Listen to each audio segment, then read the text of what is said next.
Everybody, and welcome to Old Spook Lane, where we're going to be covering creepy topics here on Creepy Chats. I am Patricia, and I am here with Aaron Meta from the Aaron Meta Show. Yeah, I believe there's that time of year, I believe. Yes, it is. So if you guys remember last year, we decided to change Old School Lane into a more spookier direction in October with Old Spook Lane. And it seemed to have gotten a lot more people really enjoying it. They really liked the fact that we were covering more creepier topics on casual chats, especially since we would do like maybe one Halloween episode every single year. But this time around, we decided to do 4. And we did have a lot of fun covering those. So for those who missed out on it, I'm actually going to create a playlist for all the previous episodes of Old Spook Lane Creepy Chats that we did last year. We did a hodgepodge of different topics, but this time around, we're actually going to be doing a theme on Old Spook Lane Creepy Chats. We're dedicating an entire month to Tim Burton. And Tim Burton, I mean, like, do we really need to tell you who Tim Burton is on this channel? Like, you know, like on the Aaron and Patricia, like, you know, I'm pretty sure on various podcasts that we've done, whether it was, you know, Disney related or whether it was like, you know, or, you know, Halloween related or even Christmas related, even like, you know, Tim Burton has basically played a feature role in some of our discussions that we've had. Yeah. So Tim Burton, for those who don't know, is a film director who is known for a distinctive style of combining the strange, spooky, and unusual into mainstream cinema. The first film that he ever directed was Pee-wee's Big Adventure. If you are interested in checking out our brief discussions on Pee-wee's Big Adventure, there's 2 ways you can check it out. I did a blog interview with Les for Manic Expression several years ago. I'll leave a link in the description box below. And also, we briefly covered it on our discussion of Pee-wee's Big Holiday. So, yeah, I would say that if you want to get a gist of Tim Burton's first movie that he ever directed, then go check out those links in below and you can be able to find out my thoughts on Pee-wee's Big Adventure. But no, there's one interesting thing about Tim Burton, like some of our other discussions that we have. His childhood heroes were actually Dr. Seuss and Roald Dahl, would you believe? Yeah, kind of funny considering that they both have this distinctive way of creating really strange stories, but at the same time having a way of spooking kids. I mean, whether it be with Dr. Seuss with those strange animals and the very serious stories, whether it be with, you know, Don't Pollute, or, you know, if you like certain things, it can turn out to be bad if you're not able to open up, or with Roald Dahl, whether it be with turning kids into mice, or you know, these awful looking creatures that hate each other that basically just get squished to death, or, you know, all those things. Again, if you want to know about that, go check out the Roald Dahl retrospective.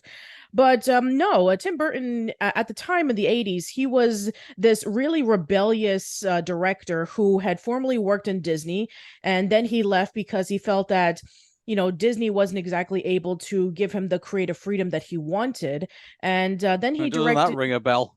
I know, right? Don Bluth. He did 2 projects at the time. One was a short film called Frankenweenie, and the other one was a short called Vincent. And it was thanks to the person who was in Frankenweenie, who decided to connect, you know, him with Paul Rubens, and that was where he decided to do Pee-wee's Big Adventure. And then after the success of that movie, then Tim Burton's career started to become more bankable for him. You know, before he was kind of like that director director that they didn't even know what to do with him, to, oh wow, he directed this movie based off of this pop culture phenomenon in the 80s. I think he can be able to bring some new life into cinema. And so we're going to be talking about his second film, and that is Beetlejuice, which premiered in 1988. Yeah. So my first introduction to Beetlejuice back in the day, actually, funnily enough, wasn't the movie. It was actually the animated TV series, which I believe somewhere down the line we will talk about when we finally get hold of the DVDs. But anyway, until then, so yeah, I had no idea that this at the time when I was growing up was actually, a movie that was released by Tim Burton, and so I did watch it for the first time when I was a teenager, and then realized, oh wow, it's so radically different from the cartoon show, like. Yeah, Yeah. I'm the same thing. I was one of those people who was first introduced to the animated series as well, and then didn't watch Beetlejuice until a little bit later on. Not until I think that when I first saw both the movie and then I saw like an episode of the animated series, I felt like this huge juxtaposition. It's like, wow, this cartoon that I love and grew up with was based off of a movie that was clearly not for me at the time. I'm pretty sure that's that's going to be a story that I think we hear throughout some of our listeners of this. Like, oh, hey, I was introduced to Rambo by the TV series. Hey, I was introduced to Mr. T through the TV series. Hey, I was introduced to RoboCop through the TV series. I think that's going to be a lot of kids, discussions, when it comes to, oh, hey, this is how I ended up at the movie, because I found out there was actually a cartoon show, or there was something that was an offshoot of it. Yeah, it's kind of funny how the 80s and 90s they were able to make a lot of rated R movies into animated series for kids. There was obviously Beetlejuice, there was Rambo, there was Karate Kid, there was Toxic Crusaders. They were almost attempting on doing an Aliens animated series, and they even had the toys in production, but that never happened. So I think the only time when I saw that there was actually like a reverse of this trend was that when The Mask came out by with starring Jim Carrey, and then after that the animated series came out after that. And same with Ace Ventura as well. Like a lot of people are already familiar with Ace Ventura, or before the animated series came out. So I think when we came out towards the late 90s, I think they were starting to become like a bit of a reverse trend. Everybody was aware of these movies already, and there seemed to be a bit more awareness about the fact that these properties existed long before they had their animated counterparts. yeah, it could either go in one or two directions. It can be somewhat close to the original source material, like say maybe Rambo or RoboCop, or it can go into a completely different direction, like say Toxic Crusaders, Mighty Ducks, or Beetlejuice. Yeah, I think one thing to kind of point out is that, Beetlejuice itself was a massive success. Keep this in mind, like, it was, it was released in 1988, so obviously success, quote unquote, is obviously very different from the success you probably say today, where you have like, $1 billion at the box office. To, the movie was made on a $15 million budget, pulled in about $74 million worldwide. Yeah, So, in that instance, like, it was a success. But yeah, here's the thing about this. The one thing I would say that makes this quite surprising is that, well, this movie was a success and won quite a few awards. It's taken only until, May 10th of 2023 that they actually announced the sequel. So, well, several decades after that.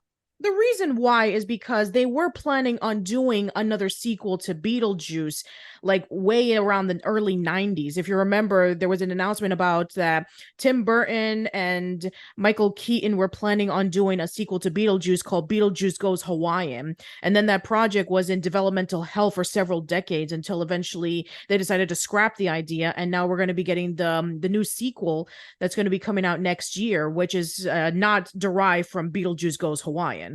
I did forget about that actually. Like that's almost it's funny. Like this feels like a massive revisit for me in regards to Beetlejuice because besides the original movie, besides the animated TV series, I mean I'm not really be keeping my finger on the pulse when it comes to the Beetlejuice franchise. So I have besides those two items, I have no idea about everything else that's outside of that really. Yeah, and the only reason why I'm familiar with the Beetlejuice musical was because several years ago, Matthew Klickstein worked on the documentary On Your Mark. And for those who don't know, On Your Mark was based off of the the life and career of Mark Summers, the host of Double Dare. Lo and behold, one of the producers of that documentary project was Alex Brightman, and he would be the main Broadway actor for Beetlejuice for several years. So I actually knew that there was going to be a Beetlejuice musical at least 3 years before it even came out.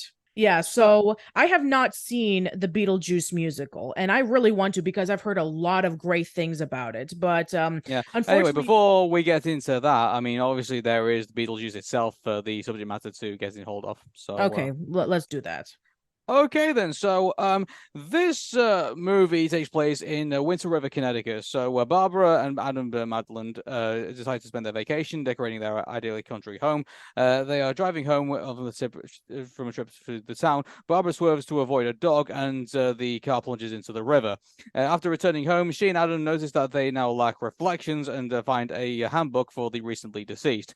They begin to suspect that they did not survive the car accident. When Adam attempts to leave the house, he ends up in a strange and otherworldly desert-like landscape populated by enormous sandworms. The encounter lasts only a few seconds for him, but after being rescued by Barbara, she claims that he was gone for over 2 hours. The house is sold, and the new owners, the Deets family, arrive from New York City. Charles Deets is a former real estate developer, and the second wife, Dahlia, is the self-proclaimed sculptor, and his teenage goth daughter, Lydia, from his first marriage, is an aspiring photographer. Under the guidance of the interior designer Otho, the family transforms the house into a pastel-toned work of postmodern art. Consulting the handbook, the Madeleines travel to an otherworldly waiting room populated by other distressed souls, where they discover the afterlife is structured according to a complex bureaucracy involving vouchers and caseworkers.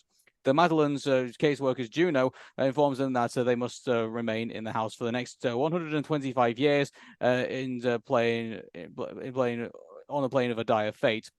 If they want the Deeds out of the house, it's up to the Madeleines to scare them away. So that's basically the start of the movie. And so, I mean, right off the bat, I mean, like, you're introduced to all sorts of wacky characters in all of this. And dare I say, like, Barbara and Adam are pretty fun in themselves, even when they realize that they're dead, Hmm. you know? Yeah, the one thing that I really like about this movie is that it lets your guard down. You have this perfect small town in Connecticut where, the neighbors are friendly and everything is just so clean and put together. And you have this loving couple who decide to have a staycation together for 2 weeks.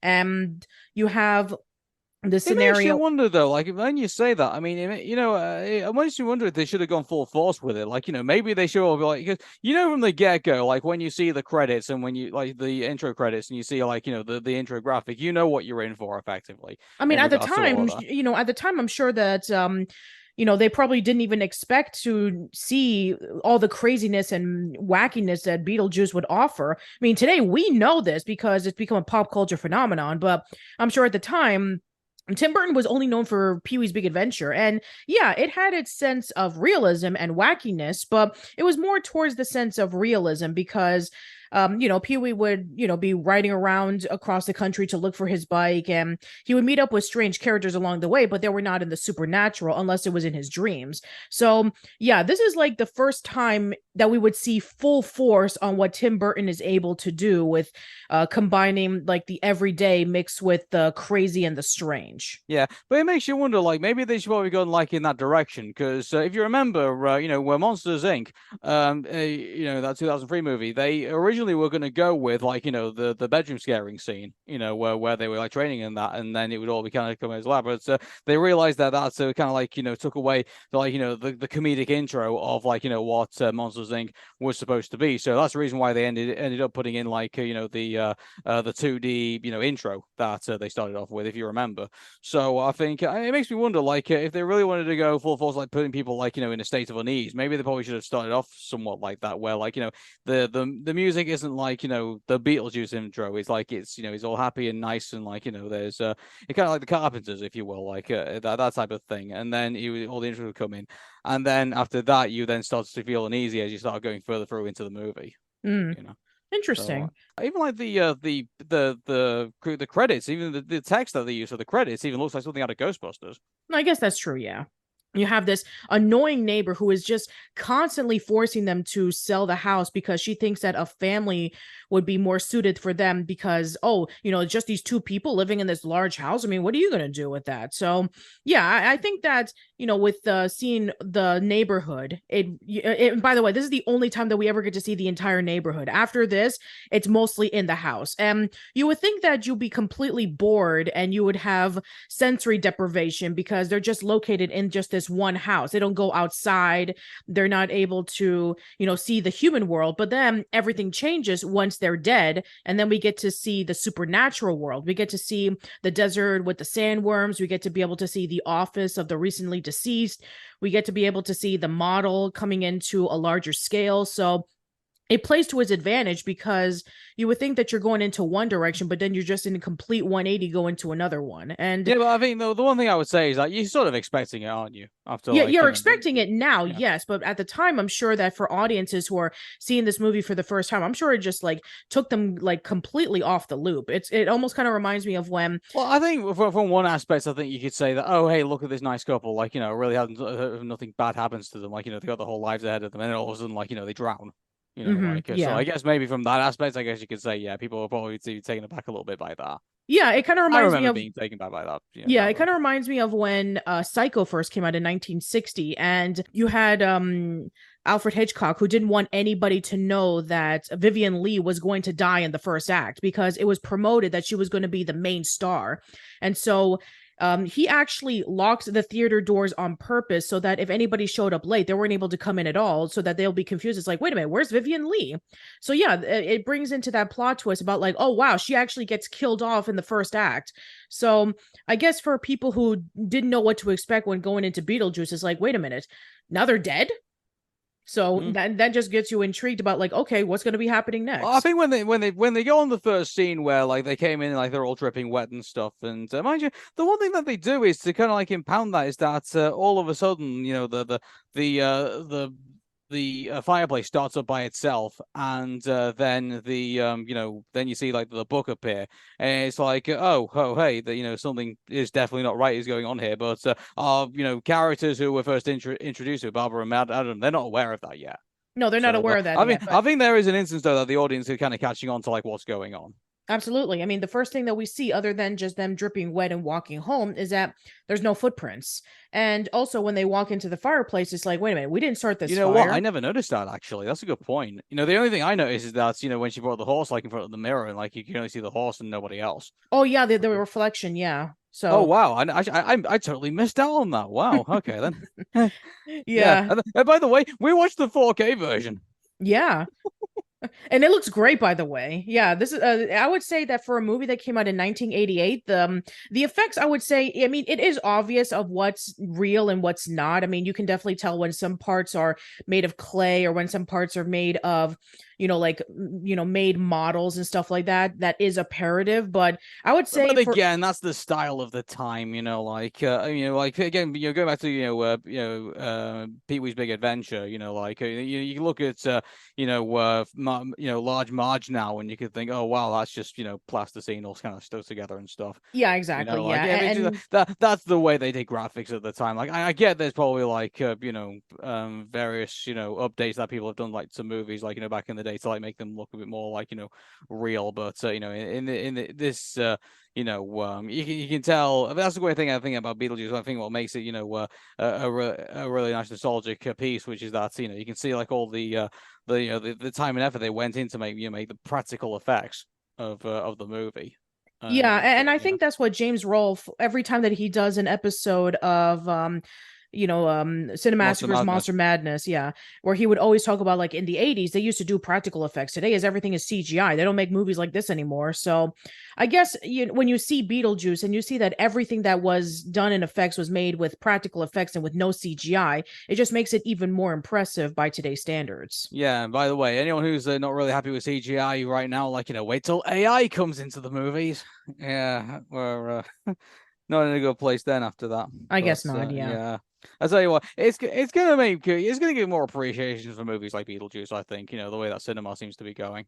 Yeah, I just really love the fact that when you expect to see something like spooky, you would think like, okay, you have ghosts, okay, Are they just going to like haunt a house? Or are they just going to be like possessing people? And they do, but they do it in a comedic way, whereas something along the lines of Poltergeist or The Exorcist was able to put it into like something like really serious and scary, but they're able to make a twist into it. It's like, this is supposed to be funny. It's scary, yes, but it also makes you laugh, which I think is not very easy to pull off. I think what's great about it is that, what if you had like a ghost in a house that was not very good at his job? And like this is this movie, like, it's and dare I say it's way better than like, anything that scary movies put together, like in the last, the last 100 movies that they've released. Yeah, So pretty like much. yeah, it's like I like this I like this concept. I like the idea of like, here's these ghosts that are useless.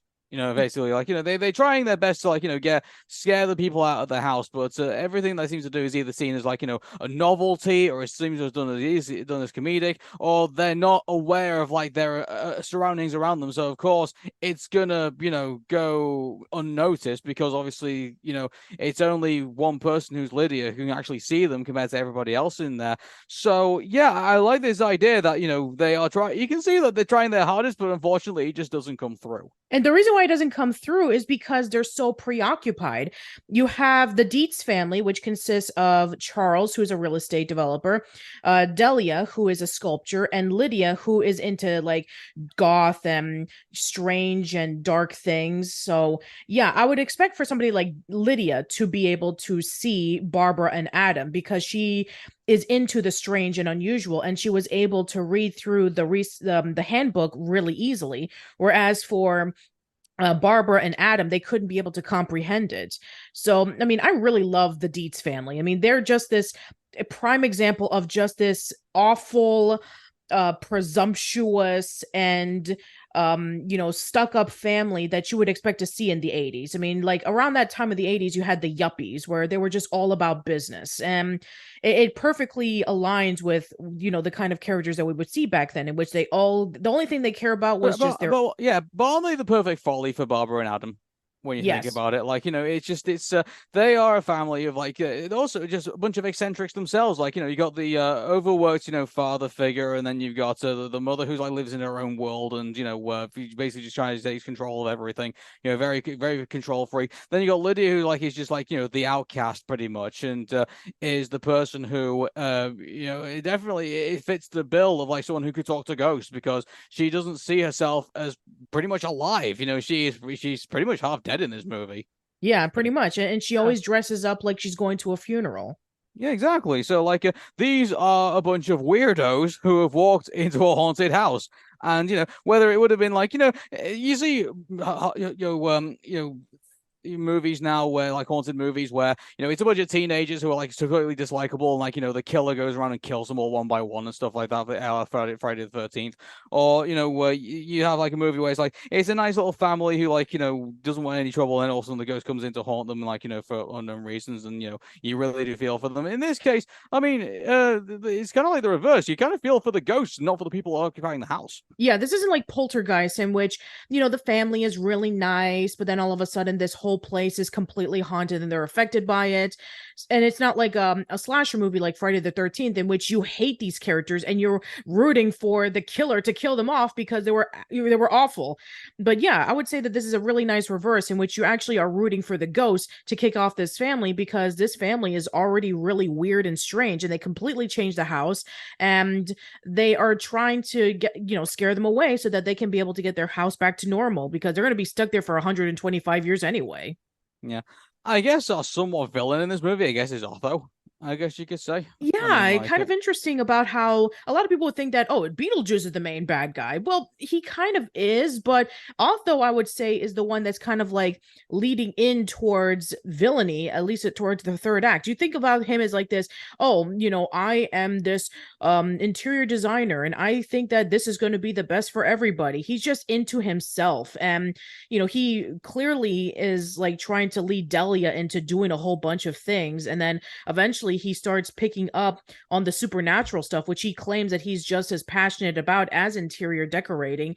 And, he's essentially the one that pretty much just leads into convincing Delia, hey, this could be an opportunity for us to make this haunted house marketable. So in a way, he's kind of like leading the strings into eventually, all the crazy stuff that's going to be happening throughout the course of the movie.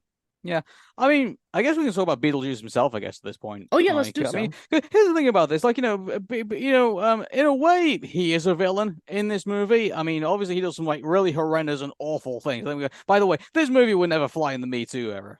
Mm. It would never, like, you can definitely tell this is a product of its time, like, the perverse, nature of Beetlejuice as well. But I mean, putting those dated tropes aside, I mean, the one thing I would say is that I mean, Beetlejuice is basically just anarchy. Like, if he's undead anarchy, like he doesn't really understand like this idea of like a rule structure or like anything else. And even what Juno at the very beginning says, like, oh, you do not want to be messing around with this guy because he used to be my assistant and he basically was just crazy and he just wanted to like do like all like these bio-exorcists and stuff like that. And he better way basically think he could do whatever whatever he wants. And so like he's unchecked anarchy in this. And so it's in a way, of course, they're not saying that he shouldn't take responsibility for his actions. Of course he does, and eventually he ends up getting his comeuppance. But at the same time, you can sort of understand in his character why he doesn't like, when he does things, you can see that he's not thinking things through. Like, he doesn't see things from but he lacks a third eye effectively in this situation.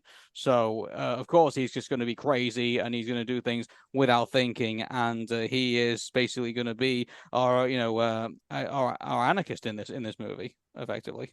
Yeah, and he tries to convince Barbara and Adam that he was going to be the one to scare everybody, but then they decide, no, this guy is too crazy. Let's just try to do it ourselves. And then he tries to take matters into his own hands when Otho decides to resurrect Barbara and Adam from the dead, and then Lydia goes over to Beetlejuice begging him to, bring them back to life. And so he's like, yeah, I could do that if you get married to me. So yeah, I mean, like he's a kind of guy Which is who kind of creepy in itself because how old's Lydia in this movie?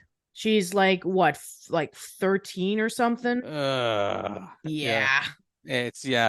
Again, it's an 80s product, like this is the thing. A lot of things that you see in Beetlejuice probably would not fly today.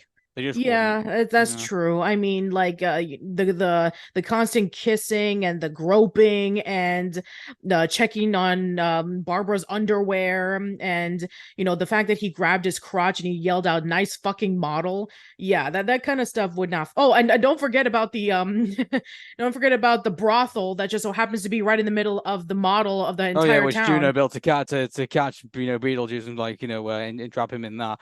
Yeah. Yeah, it's just it's so yeah. There's a lot of like there's a lot of stuff in here that just wouldn't fly today. Like it's going to be interesting to see because obviously there's going to be a sequel to this movie now, and I mean, given the fact that a lot of times have changed. I mean, like how is I mean, keep in mind, the sequel usually has to end up having to kind of like top the original. How's it going to do that? Like if this is the material it's got to work with.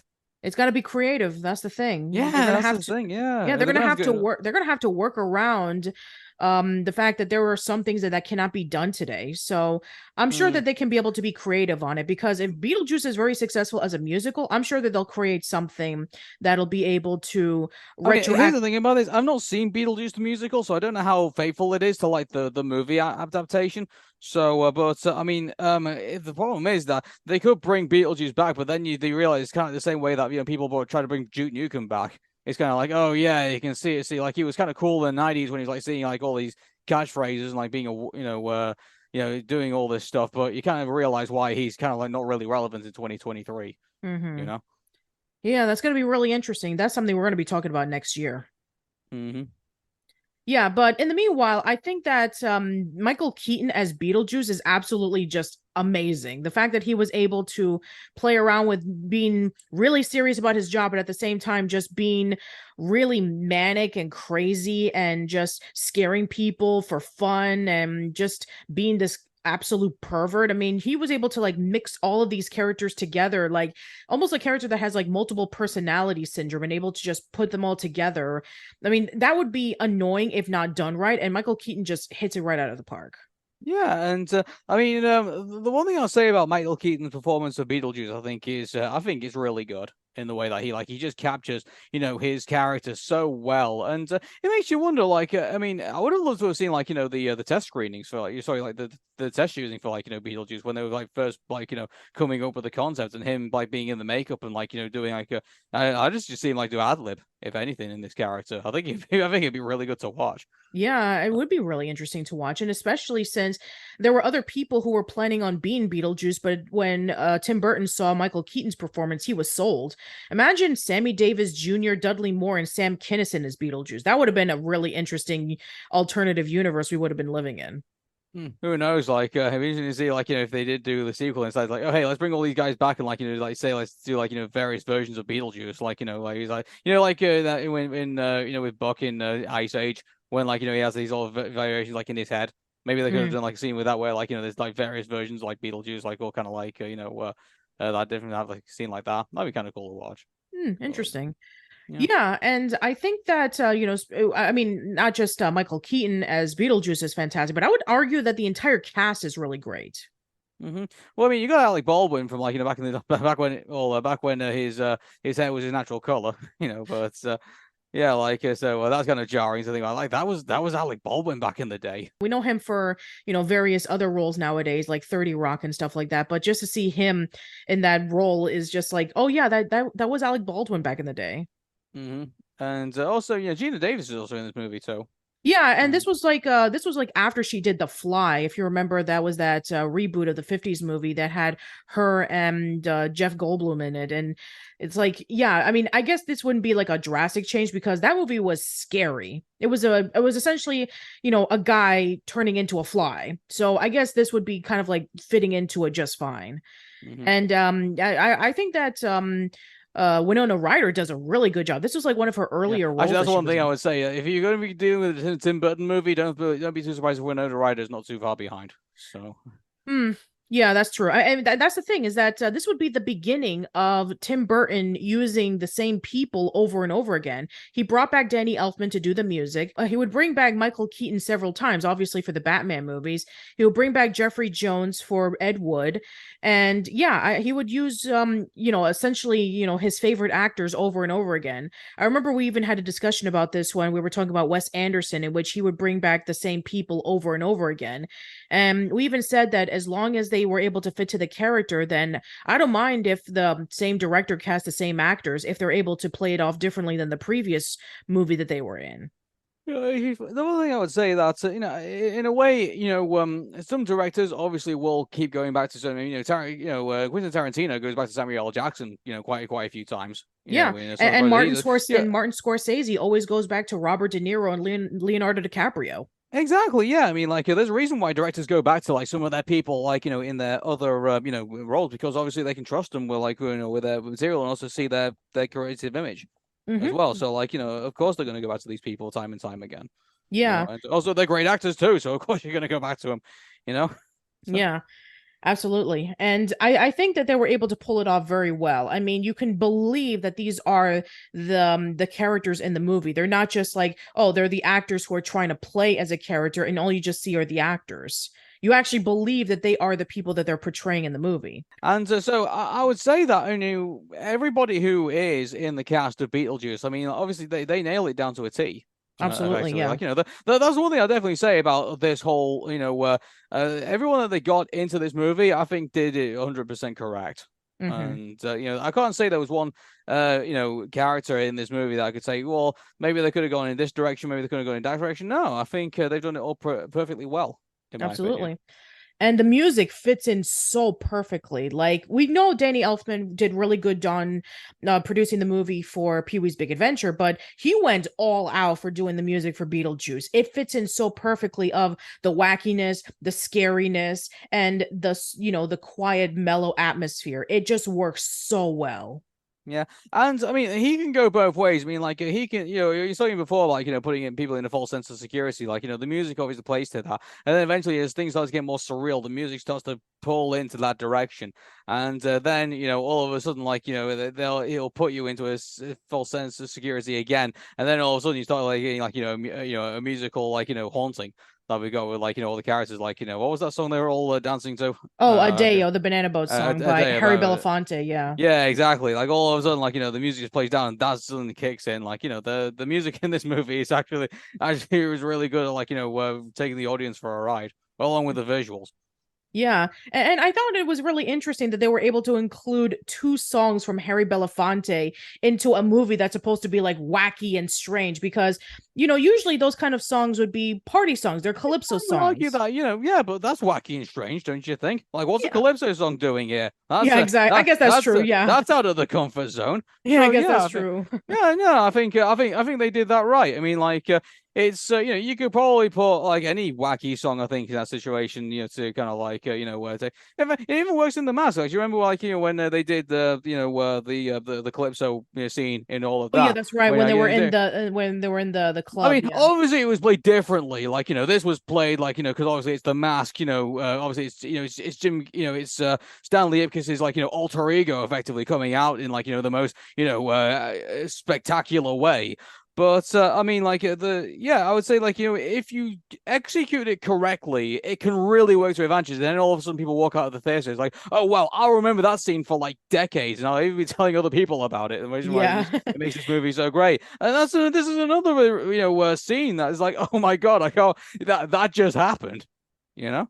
Exactly. I mean, the dinner scene is definitely one of the highlights of the movie where, they're just sitting down, they're just talking about like, oh, there's ghosts in the house. It's like, oh no, they're not. There's no ghosts in the house. Then all of a sudden they're possessed. They're singing the Banana Boat song. You would think that they're going to be running off screaming because Barbara and Adam possessed them, but no, they're just having the time of their lives. It's like, no, we need to bring that main real estate guy from New York and see if they can be able to make this town into like a huge billion-dollar conglomerate. Let's just that was great. It's like they were loving it. And that was makes them like the greatest follies to Barbara and Adam. The fact that these people are so eccentric and so out of touch and they are so focused in their own little worlds. Even Arthur is even supposed to be just involved in real estate. He's got himself obsessed with paranormal activity as a side thing. So Yeah. it's just they are the absolute foils for Barbara and Adam in this movie. Yeah, exactly. And they feel like they're so desperate to call Beetlejuice into helping, but then they realize no, Beetlejuice would cause even more trouble than trying to do it themselves because we have that scene that follows them where Beetlejuice turns into a snake and almost kills them. Mm-hmm. Yeah, so I think that the fact that they were able to go with peaks and bounds into this movie where it starts off really, really slow and then it just jumps all over the place. It's a great ride. It is a fantastic, exhilarating experience. Yep. Yeah, so I think that the movie was able to end it off pretty well, where they were able to decide, hey, we know that you used to formerly live in this house. We don't want to see all of these creepy things happening anymore. Let's just see if we can just get along and be friends. Mm-hmm. And And it actually leaves on quite a nice note, which makes me wonder, given the fact that we're going to be heading towards a sequel, and I get that the original concept for the sequel is going to be dramatically different. I'm guessing that this is I guess maybe when we get the sequel, maybe it's going to be pretty different as well. I'm maybe, I guessing. mean, the only thing that we know so far is that Michael Keaton is returning as Beetlejuice, and Winona Ryder will be returning as Lydia, and she's going to have a daughter who's going to be almost very similar to Lydia from the first movie, which makes a lot of sense because Jenny Ortega was able to become a huge sensation after she did Wednesday. So yeah, that's the only thing we know of it so far. We don't know the storyline. We just know it's going to be coming out next year. So probably within maybe the next year or so, we'll get a trailer. Yeah, and if this writer strike is done, then maybe we can talk about it in Aaron and Patricia and give you Oh our further yeah, thoughts into this. yeah, that's still a thing, by the way, as of this podcast. So yeah, Mm-hmm. we might not be talking for this about a Beetlejuice sequel for even a while longer from the looks of things. So Yeah, because they still haven't been able to come up with a solution for everybody to be happy. mm-hmm. Anyway, but yeah, this movie became a huge success. It won several Oscars for the makeup and for, best supporting actress from the lady who played as Juno, Sylvia Sidney. And also, this became a major part in, Tim Burton stepping up as like a major mainstream actor. A year later, he would do Batman. Yes, Pee-wee's Big Adventure was able to have Tim Burton walk, and then Beetlejuice was able to have him run. So we kind of have to thank this movie for putting Tim Burton into the mainstream. And in regards to accolades, I mean, so it's Beetlejuice won an Academy Award for Best Makeup, It and deserved it. definitely does. Also, it was nominated for Best Visuals and Makeup as well on the 42nd British Academy Film Awards in the BAFTA. So I think Beetlejuice definitely is recognized in cinema as like being definitely something that people should check out. And I think even to this day, I think where there's a lot of people who say, "Oh yeah, Beetlejuice." Like I remember that movie from back in the '80s, and it left a profound impact on me. Yeah. And now we're just waiting on the sequel to see if it's gonna be able to strike the same lightning twice. Well, until then, I guess we'll have to wait. I guess we're going to be continuing on with our Tim Burton month. We're not going to be talking about Batman because obviously, that's not much of a horror movie. But the next time we're going to be coming into old Spook Lane creepy chats, we're going to be talking about Edward Scissorhands. But until then, I guess we're calling it a podcast. All right, everyone, take care. Bye bye.